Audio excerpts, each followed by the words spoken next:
Hello বন্ধুরা, আজ নিয়ে এলাম একটা মিষ্টির রেসিপি। হ্যাঁ, পেঁপের বরফি। প্রথমে 1 লিটার দুধকে কনডেন্স মিল্ক দিয়ে ক্ষীর করে নিচ্ছি। এবার একটা নারকেলকে কুড়িয়ে বিনা জলে পেস্ট করে নেব।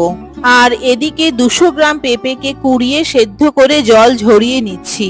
এখন কড়াতে ক্ষীর ঢেলে একে একে নারকেল পেস্ট, সেদ্ধ করে নেওয়া পেঁপে, 50 গ্রাম কাজু বাটা ও চিনি দিয়ে ভালো করে মিশিয়ে শুকিয়ে নেব।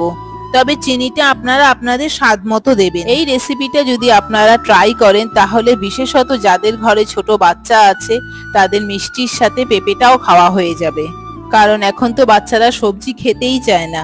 দেখুন বন্ধুরা, মিষ্টিটা অলমোস্ট রেডি। এবার এতে আমি এলাচ গুঁড়ো ছড়িয়ে ভালো করে মিশিয়ে নিচ্ছি। তাহলে বন্ধুরা, আজকের রেসিপিটা আপনাদের ভালো লাগলে লাইক, শেয়ার ও সাবস্ক্রাইব করে অবশ্যই পাশে থাকবেন।